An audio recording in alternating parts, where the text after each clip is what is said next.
Welcome friends, it's Kevin Zhensei back with part 2 of the 25 factors that affect your college admissions decision. No intro necessary, we're going to dive straight into it. So last week we talked about the things that are not in our control. Today we'll be talking about the things that are sort of in our control. Give me 1 or 2 more weeks and I'll also cover all the things that are in our control. As you can see, it's a long list. I might have to split it up into 2 videos, but we'll see how it goes. Before we begin, guys, if you could sauce me a quick like, comment, and subscribe, that would really help out the channel. I'm hoping to push out content about college admissions and high school advice at least twice a week. These videos are sometimes a little bit on the lengthy side, so please watch in 1.5 or double speed. Sort of in our control, what does that even mean, Kevin? Basically, this means that there is one component of the factor which is totally in our control and one component of the factor which is in someone else's control. Now, the key thing to note here is that it depends on you and another human being. So this is really important. This is really a game of persuasion, right? How can you persuade people to give you awards? Maybe you have to apply for them. Maybe you have to talk to the teacher or the mentor, understand the judging committee and what they're looking for. Same thing with recommendations. They're given to you by an advisor, a mentor, a teacher, a friend. And then summer programs as well, you're going to be convincing some kind of application committee. Same thing with extracurriculars, guys. It all comes together. When I mean they're sort of in our control, I mean like winning a championship is sort of in your control, or becoming captain of a team is sort of in your control. I need to make this point clear. You have to put in the work first, then get accepted and recognized for your achievements. So it's not enough to be a good person or be a really outstanding person, but other people need to see you putting that time and effort. Don't just work really, really hard in a cave and hide it from the world. No, guys, you need to sell yourself.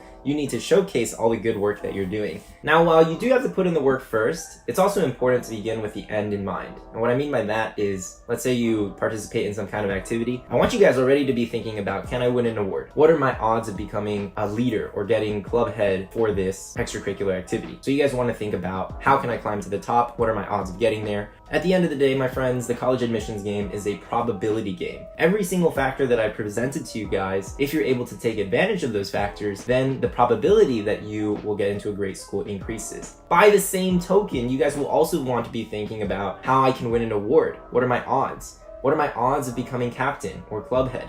Is it a really competitive club, and am I going to have to beat out several upperclassmen, or is the title basically going to be handed to me? I just want to make it clear that I'm not advocating for you guys just running away from difficult activities. Oh my gosh, Model UN has 50 kids. I'm never ever going to become a captain. I might as well just drop it. That's not the attitude I want you guys to have. Instead, I want you guys to consider, wow, there's 50 people in this club. I might have to put in a lot of work to become a leader. But if you became a leader of this club and you started winning awards, that would also look really, really impressive. The college admissions committee, guys, is not dumb. They know if a really small club has 5 kids and you put yourself as club head. They know if there's a much more established club and it's harder to become a leader, and yet you climbed the ladder and you made your way to the top. That looks good too.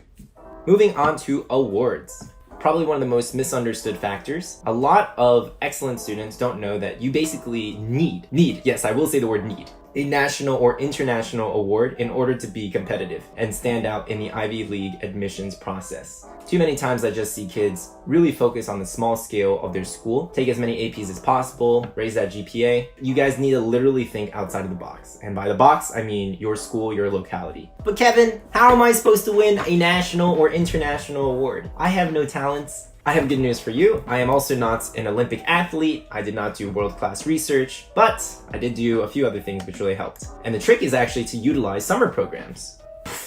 Yes, that's right, guys. Summer programs qualify as national awards or even international awards. Some examples of summer programs that I did: I went to Alaska with National Geographic and did wildlife conservation with them for free. I applied for full financial aid and I got it. Same thing with Cornell. I took a business course there. I talked about that in the previous video. Also financial aid. Oxbridge academic programs. I went and studied in Salamanca at the oldest university, I think, in Europe.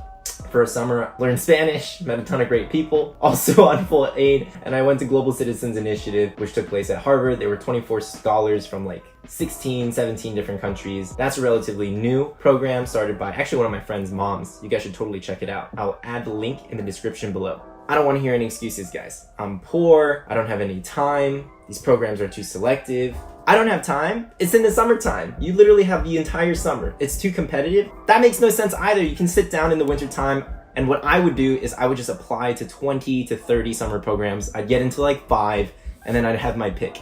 I would also do multiple summer programs in one summer because these end up being 4-week, 6-week programs. You can totally fit 2 or 3 in a summer. In fact, I did the Nat Geo expedition in Cornell the same summer, and I did the Oxbridge academic program in GCI in the same summer. Guys, there's definitely time. It's just a matter of planning accordingly and making this a really big priority. This is one of the most common mistakes that I see. Asian parents just end up dedicating the summer to what? Studying for the SAT and the ACT. Guys, that doesn't take longer than a month, really. If you're gonna do something with your summer, I recommend taking advantage of these programs or starting an initiative. Those are pretty much your best 2 options. These days, I coach students to do both at the same time. You can attend a summer program like Cornell, summer school, and build your initiative virtually at the same time. Crazy. Okay, so that's a really cool cheat code. Summer programs qualify as national and international awards. I studied abroad in Spain. I did the Global Citizens Initiative. Students from multiple countries attended that. So yes, it was selective and it counts as an international award. There's also academic, athletic, extracurricular awards. Try to get as many awards and honors as possible. Try to get a mix of them. I don't know what to say. The more awards you have, the better. The last thing that I'll say about summer programs before we continue is that oftentimes the application process for many of these programs look very, very similar, which means you'll need some sort of recommendation from a teacher as well as a written application. But the recommendation part is kind of important, so make sure that you guys are on top of the summer programs. I'd say start looking into them November and December, and then you can request a recommendation from your teacher. That usually takes minimum 2 weeks to get in order. So really guys, winter break, spend that time drilling down on applying to 20 to 40 summer programs. I did that every single year from 9th grade to 12th grade, and thank goodness I did, because especially at a boarding school like Exeter where so many people were focused on becoming heads of clubs within the Exeter environment or within the local environment, it's really important to show that you have an interest in the outside world and that you're accumulating these kinds of unique experiences. I'll make an entire tutorial about applying to summer programs closer to the winter break, step-by-step breakdown on how exactly you should apply in order to maximize your chances. Similar to starting an initiative, your summer program is a cheat code because you're able to leverage some of the stories and experiences you've gathered from these various summer programs and write about them in an application essay to college. You can also take some of the summer program experiences that you've lived through in 9th grade or 10th grade and write about them as an application when you apply to programs in your 11th and 12th grade. So it really is this kind of snowball effect. And once you get into a few summer programs, and maybe I would say 2 or 3 early on in your high school career, it's going to be super duper easy to get into other ones later on because they'll ask you for your record and other activities and awards, honors, programs that you've participated in before. Extracurriculars, you guys are a total beast. I could probably spend hours talking about this subject, but I won't. I'll spare you. Instead, I'll drill down on the 2 most important aspects of an extracurricular. It's gonna sound harsh, but it's the truth. Okay, so extracurriculars, as I mentioned previously, are sort of in our control because other people can determine whether or not we win awards or if we're rewarded for our hard work and effort with a captain club head position. Now here's my advice. Your 9th grade year, you guys should be trying all kinds of clubs. Like, I mean, at least 5. I've seen some kids try maybe even more, 7, 9, 12. It doesn't have to be clubs, but it could be really activities in school, out of school. Hopefully you've been engaged in some kind of extracurricular activities throughout elementary and middle school as well. You're able to sustain that throughout high school. That's great. Once you reach 10th grade though, you should be thinking, what are my odds of becoming a club head? There's a lot of things to consider though, but if you don't really enjoy it and you don't think your prospects of becoming a leader are very good, you should probably drop it. The tricky part comes when you do enjoy it, but not entirely positive about whether or not you'll end up hitting that leadership position.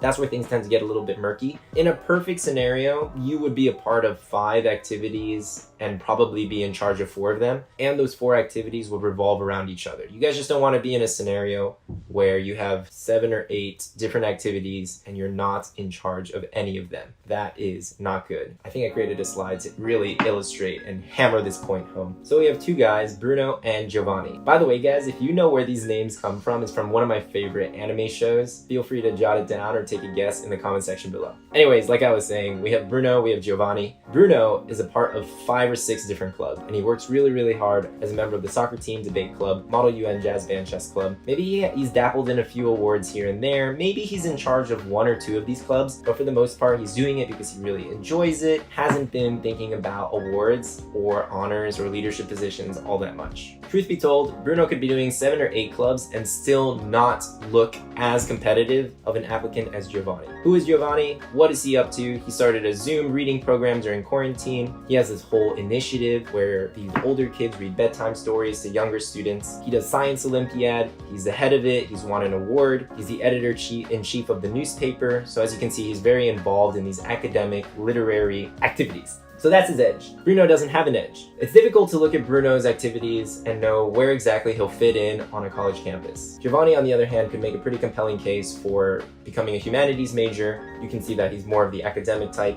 And guess what, guys? Giovanni is probably working 0.8 times as hard as Bruno. Bruno is running around like a chicken without a head, just pouring hours of energy and effort into all of his activities. He's totally overworked, he's stressed. It's probably his junior year and he isn't getting any sleep whatsoever. But look at Giovanni! Giovanni is fat chillin'. He's reading a book. This is how you get into Ivy League colleges the easy way, guys. It is a strategic play. I need to just continue repeating this because the college application game is a matter of strategy. The main takeaway for part 2 is to get noticed and receive external validation. Why is this so important? Well, if you're a part of all these different activities and you claim that you work really hard in your essays, but you don't have this award to back it up, or a recommendation, or a leadership position, there's gonna be a little flag that kind of pops up in the admissions officer's mind as they read your file. There's an enormous chasm between saying that I enjoy this, I've worked really hard on it, and getting recognized for it. Having one volunteering award that says you've committed over 1,000 community service hours, you guys don't need to say I'm a good person or I really care about this activity, because the award speaks for itself. This is an especially potent tactic since now you get to dedicate that really scarce essay portion of your application to talking about another dimension of your personality. So guys, accumulate awards, try to be in charge. You must get recognized for all the tremendous hard work that you guys are doing. This concludes part 2. I'll be back with part 3 later on next week. Stay posted. If you guys haven't seen part 1, the link is up there. And as always, stay safe, keep it real, and do you. Peace, guys.